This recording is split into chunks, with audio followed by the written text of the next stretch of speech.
Halo Halo semuanya, semuanya, balik lagi di Gikshy Channel. Oke, balik lagi di video kita. Kali ini video first impression atau review. Dan kali ini kita baru aja nonton film Indiana Jones and the Dial of Dynasty. setelah Destiny. setelah kita terakhir nonton film Wibu. Wibu. Kali ini kita balik lagi ke Blockbuster Hollywood pembukaan bulan Juli ini. Dan mungkin ini yang bakal banyak berbicara Gigi, karena gue bukan pengikutnya atau gue nggak ngikutin Indiana Jones. Dan memang gue sengaja cobain Indiana Jones. Gue pengen tahu sudut pandang orang yang bener-bener blank kayak gue. Jadi gue pengen tahu si impresinya akan seperti apa. Siapa tahu teman-teman butuh sudut pandang ini, kira-kira kalau gue nggak ngikutin gue bisa nonton nggak gitu ya. Jadi sebenarnya kalau secara plot singkat banget. Sebenarnya ini mah kayaknya ngambil waktunya 21 tahun lah ya dari setelah yang kejadian di Perang Dunia Kedua, berarti tahun 48. Nah, ini sekarang kita waktunya ke tahun 69 ya. Zaman-zamannya Flower Generation gitu, zaman-zaman awal-awal perang Vietnam. Ceritanya di sini tuh apa ya? Masa lalu menghantui lagi ya, gitu intinya mah gitu. Dan ada transisi era Era ya gitu sih? kan. Jadi masa-masa sejarah, maksudnya masa-masa etnik seperti itu. Terus tiba-tiba ada terobosan seperti Apollo dan itu gitu. Jadi menjadi konflik tersendiri bagi si Jones ya. Jones. Jadi kayak dia tuh sebenarnya untuk di zaman sekarang tuh mungkin udah kayak relik lah. Iya, kayak udah nggak diperhatiin. Udah diperhatiin kayak Nah, gitu-gitu lah. Gue lihat tuh kesannya seperti itu. Iya, kayak gitu. Dan setelah itu ternyata dari masa lalu ada yang menghantui balik lagi. Ternyata membawa dia ke petualangan yang sudah lama tidak dia lakukan. Iya, gitu. Intinya seperti itulah ya. Jadi dan situlah. sisanya silahkan ditonton sendiri.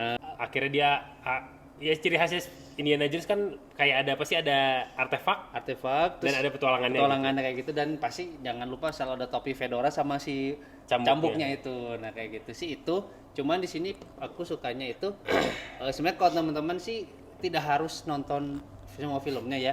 Jujur ini mah kayak harus nonton Raiders of the Lost Ark, terus Temple of Doom, terus Last Crusade, terakhir Kingdom of Crystal Skull. Itu agak-agak konspirasi teori gitu sih kalau teman-teman boleh nonton. Alien, kalau yang itu mah Alien. Ya, ini juga kan pasti. Dan kalau Indiana Jones itu memang ciri khasnya adalah suka ditempelin kayak emang real event ya. Real event, Jadi kayak real event atau sejarah beneran, tapi ada ternyata ada ini loh. Iya, gitu ya. Emang kayak gitu ya. gitu. Nah, di sini juga tidak beda sebenarnya sih. Percaya nggak percaya, apakah mungkin memang benar kejadiannya gitu. Di sini kan ceritanya Dial of Destiny ya. Jam takdir lah kalau terjemahan di sini. Nah, nyebut-nyebut si salah satu filsuf pemikir terkenal di dunia dari zaman Yunani kuno itu Archimedes. Nah, ini tuh bisa dibilang mereka tuh berpetualang mencari si artefak peninggalannya si Archimedes itu. Dan ternyata tidak diduga teh sebenarnya itu kayak gimana ya konsepnya ya. Predestination juga ya, gimana ya, tapi kalau kita ngomong predestinasi kan terlalu tinggi ya, terlalu fiksi. Nah, ini sih bisa dibilangnya sebenarnya itu kayak ada takdir, tapi sebenarnya itu teh terjadi lagi.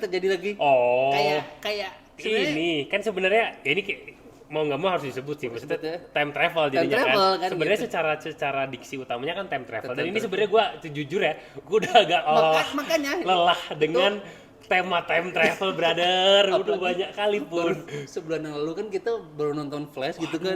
Flash. Kayak gitu. Terus kita nonton Tokyo Revenger.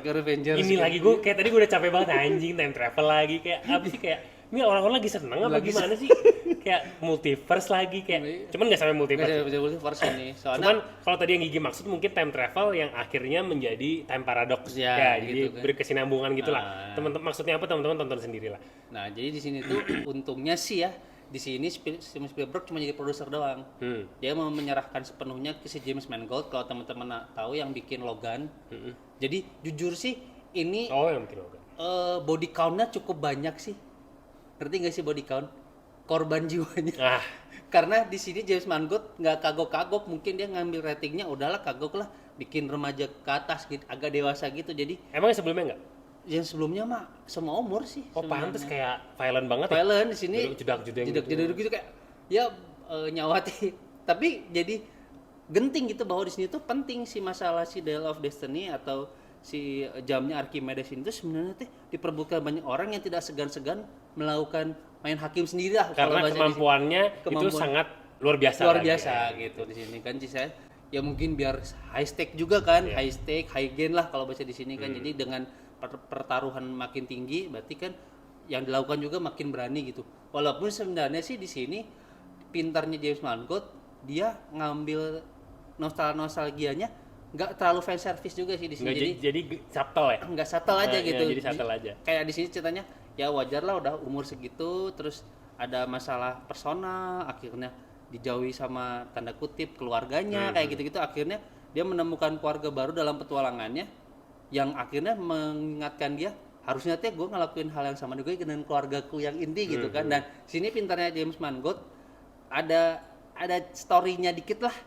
Si Indiana Jones dari orang jadi profesor, akhirnya jadi kembali lagi ke family man lagi. Di situ sih aku Ada karakter ada development karakter di situ developmentnya, nggak murni cuman petualangan terus dapat hadiah atau dapat kesenangan masukin ke museum dah beres aja gitu. Di sini si konflik batinnya si Indiana Jones juga ditampilkan gitu.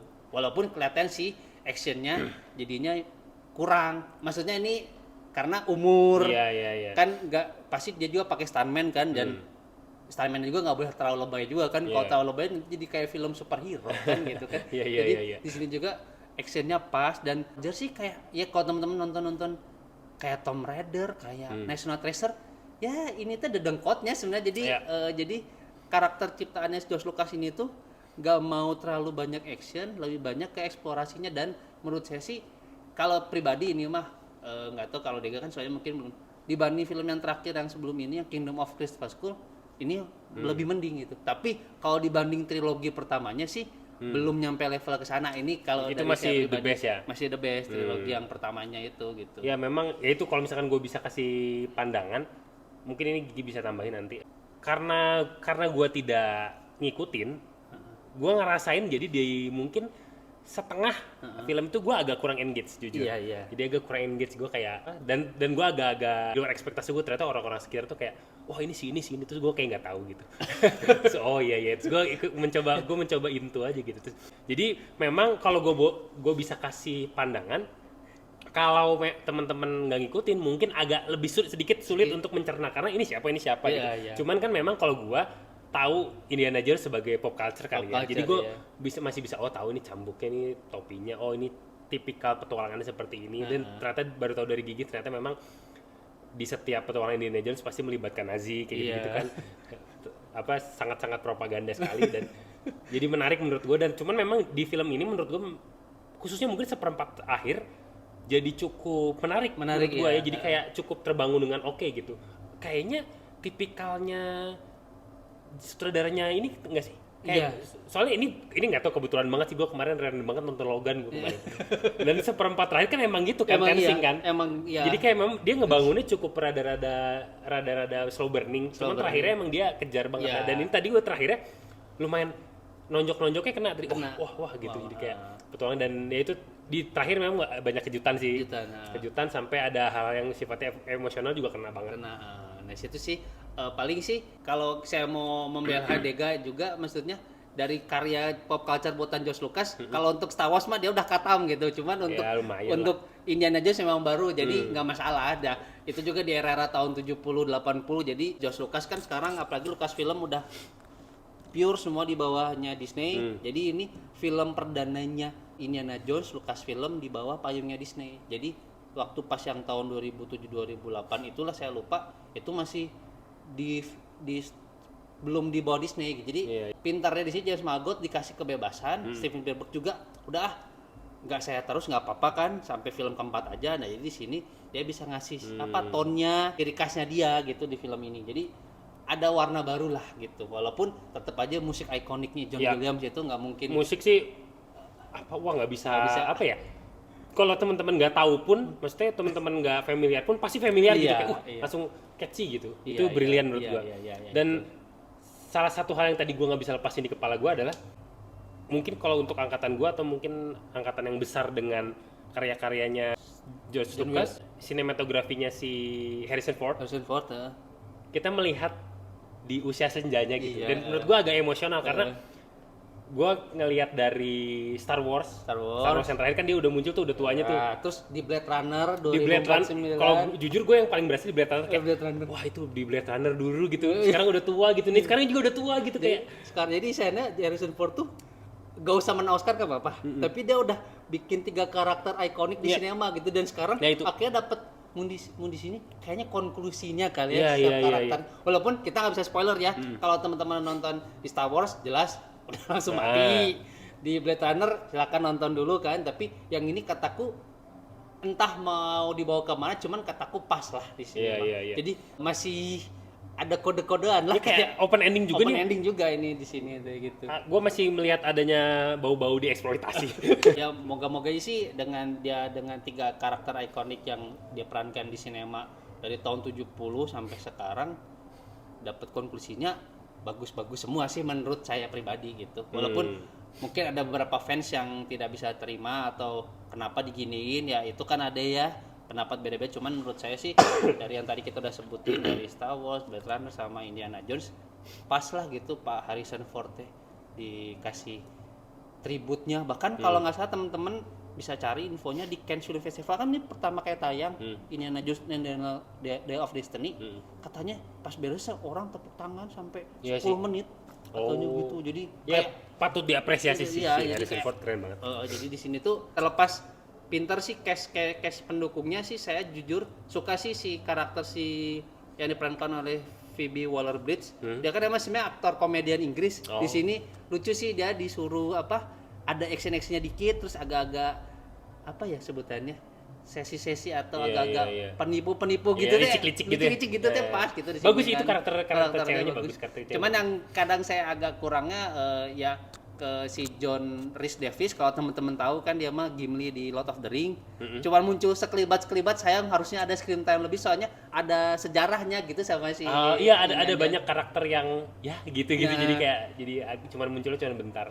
Gitu. Iya. Terlepas musuhnya literally ya Nazi lagi sih, cuman udah mungkin di sini teh sudah traits-nya si Harris Emang, Indiana Jones gitu kan. iya. Karena memang settingnya ya waktu itu kalau teman-teman juga suka nonton kayak gak usah jauh-jauh kayak nonton yang film apapun, pasti Nazi itu zaman dulu tuh memang pengen kayak menguasai dunia gitu kan. Nggak cuma menguasai dalam artian perang, dia pengen nguasain sejarah, teknologi, artifak. Jadi apa ya masuk aja sih, walaupun sebenarnya kata Dega ada propaganda, tapi masuk aja gitu. Mau yang ada yang tersinggung juga silakan. Mungkin ya orang-orang keturunan Jerman gitu. Jangan lucu. Nilai lagi. Kalau saya sih karena ekspektasi saya tinggi, tinggi ya lu ekspektasi. Tinggi, ini agak di bawah ekspektasi sebenarnya. Cuman tetap cuman lumayan lah, saya mah ngasih 71 72 lah. Wah, saya sih di 70 lah, saya juga nggak boleh terlalu rendah karena kan saya nggak ngikutin. Ya benar segitu sih benar. Ya teman-teman mungkin yang ngikutin ya cukup seru buat ditonton yang ngikutin. Cuma kalau misalkan nggak ngikutin boleh dicoba. Cuman memang akan lebih butuh waktu untuk mencerna karakter-karakternya dan seperti apa gayanya. Cuman cukup menarik buat ditonton. Iya. Kurang lebih kayak gitu ya. Iya. Tadi cukup lama ya durasinya?